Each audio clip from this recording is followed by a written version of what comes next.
Puso at patunay dyan ang pagdami na naman ng mga pagkain pang Pasko tulad ng queso de bola. Yes! Hinihintay ko to every year. Paborito ko yan.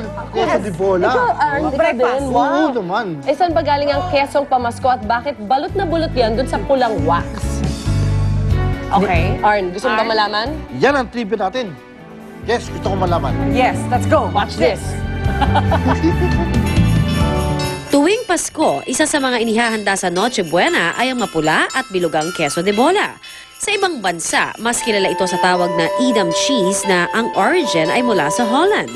Kabilang ito sa Dutch cheese variety na karaniwang dilaw ang kulay, hugis bilog at nababalot sa paraffin wax. Taliwas sa nakagis na nating kulay pulang wax na bumabalot sa nasabing keso. Alam nyo ba na ang sinaunang kulay na ginagamit para sa aging process ito ay itim? Ang paglalagay ng wax sa queso de bola ay nakatutulong para maiwas ito sa mabilis na pagkakapanis. Bukod dyan, kung ikukumpara raw ang queso de bola sa ibang uri ng cheese, ay di hamak na mas healthy daw ito sa low fat ang content nitong taglay. Low in cholesterol din dahil 28% lang ang fats.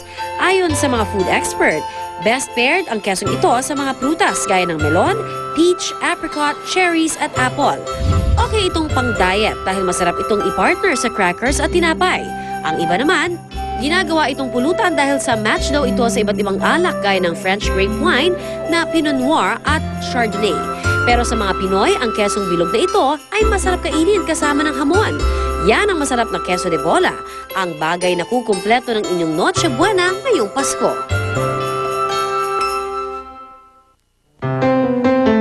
Actually, masarap talaga ang queso de bola kahit ano ang i-mix mo sa kanya. Oo. Meron palang molde yun, ano? At wait, Akala ko mano-mano paggawa ng molde. Akala ko na-carve lang. Oo, nga eh. kundi mga 4 lang ang makakakain ng queso de bola. Pag Pasko, pag ano pala. At ngayon naman, alamin natin kung paano nga ba ginagawa ang mga queso de bola. At mapapanood natin yan mula mismo sa isang queso de bola factory sa Makati kung saan nandun ngayon si Maring Sue. Ay, Susan! Pagulong ka Padala ka naman naman dito. dito yan. Pagulungin mo na lang. Ikaw din at Susie, uwihan kita ng keso. Pero si Arn, hayaan mo siya maglaway. Wala na naman. Balik po tayo dito sa New Zealand Creamery sa lungsod ng Makati kung saan sila po yung gumagawa ng Chevital cheese, ang queso de bola na paborito natin.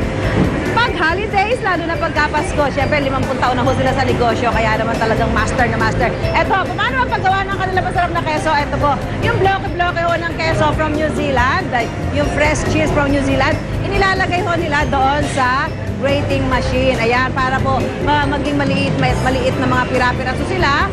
So, mula ho dito, isasalang nila dito sa kanilang machine. At eto na yung mga mangyayari dyan. Pakita mo nga, kuya. Pakita mo, ayan, ha? Maliliit na piraso na ho siya para madali na ho siyang ihalo doon sa iba pang ingredients sa paggawa ng masarap at katakam-takam na keso. From the grating machine, ayan, hato na po. Dadali na ho nila yan dito sa kanilang tinatawag na mixing machine. Ayan. Ilalagay ho nila dito yan. Isasalin itong grated cheese na fresh from New Zealand. At syempre, hahaluan na siya ng iba pang ingredients, ano? Lalagyan na siya ng... ayun, kuya, dito nga, pahingin ang gatas dito. Ay, ayun ang gatas, ayan. Lalagyan ho siya ng gatas, asukal, at saka dagdag na food color. Ayan, ako talaga naman. Ayan, no? So, ipimimix ho nila yan ng mga 2 minutes para ho maging liquid siya, maging 1 minute and 30 seconds. Ayan, para maging liquid form. Yan, so, yan, sasara na ho yung pinaka-mixing machine. Ayan na. Ayan, iikot na ho siya. 1 and 30 minutes lang daw.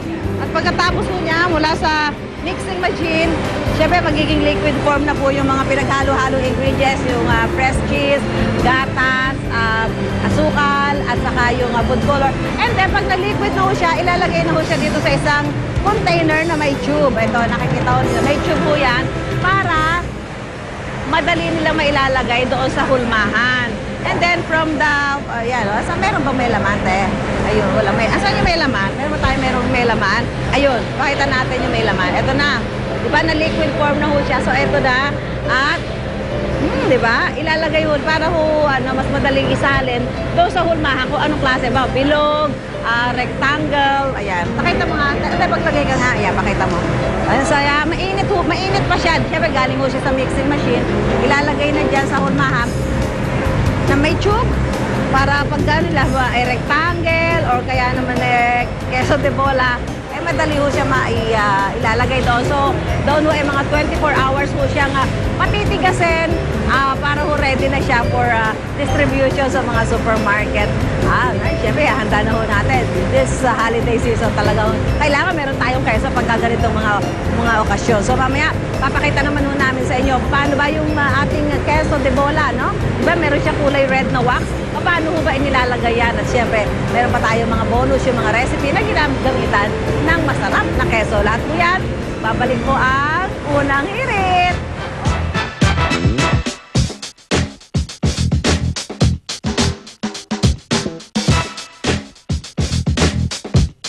O, shave nga nila, oh. Pero ano pa, para maging perfect lang yung bola. Saka feeling ko pa, hanggang TV na rin lang naman tayo. Sa TV ko na rin lang makikita yung queso de bola na yan. Hindi mo natin nalalanghap from the TV. Wala talaga. O, Maring Suha. Yan. May time pa. Ngayon malipat tayo kay Pia. Aba, hintayin ko yan, Queso de bola. Pero ito pa, mga nakamamanghang gimmick natin today, masisilip natin ang mga imbensyong bida sa isang exhibit sa Quezon City at isa dyan pangontra krimen, lalo na ngayong papalapit ng Pasko. Ibibida na yan ni Drew at Monica. Good morning, guys! What's up, What's Pia? up? Such a nice feeling to watch you every morning. As Look at you, that. Drew. Look at that. Nako. Good morning, guys. Good morning sa mga unang hirit. Nandito po tayo ngayon sa Quezon City Hall para sa First Filipino Inventors and Trade Expo. Now, nagsimula sila noong November 15, Monday, tapos matatapos November 21. So, kailangan talaga kayong dumaan dito dahil nagpulong-pulong po, nagsama-sama mga 90 inventors from across the country. I mean, from all over the Philippines. At isahin muna natin ang first inventor. Now, gusto nyo sanang parang malalaman nyo with the use of your cellphone kung may isang magnanakaw papasok sa bahay nyo. Or may magkakarnap ng inyong kotse kaya kakarnap. Lalabas pa ang video sa cellphone nyo? No way. Ganon ka-high-tech? Ba, posible na yan. Kasama natin ngayon si Mr. June De Jesus, inventor ng tinatawag nilang computerized security system. Sir, totoo nga ba na malalaman mo, tatawag sa'yo ang kotse mo pag makakarnap ka? Totoo po yun. Ang function po nito, just in case na inagawan kayo yung sasakyan, para hindi po kayo madisgrasya, ibigay nyo na po yung sasakyan nyo. Dahil meron po tayong security gadget na mapapahinto nyo yung sasakyan through cellphone. What? Totoo po yun. Kaya yun po yung dinemo natin sa inyo kanina, yung sasakyan dyan sa labas, napahinto po natin yan through cellphone. Kumbaga, okay, para sinasabi nyo, na karnap, kahit na kinarnap ka, tas nalaman mo dahil nga tinutukan ka ng barel, or kahit na sa loob ka ng mall, tapos hindi mo alam na karnap, malalaman yan dahil tutunog ang cellphone mo. Paano tutunog ang cellphone mo? Just in case na nakaparking po kayo kahit po saan lugar at iniwan nyo po yung sasakyan kahit po sa ibang bansa at nabuksan po yung pinto ng sasakyan o binasag ang sasakyan, automatically magre-ring po yung cellphone mo. Kung nag-ring ang cellphone ko, anong pwedeng mangyari?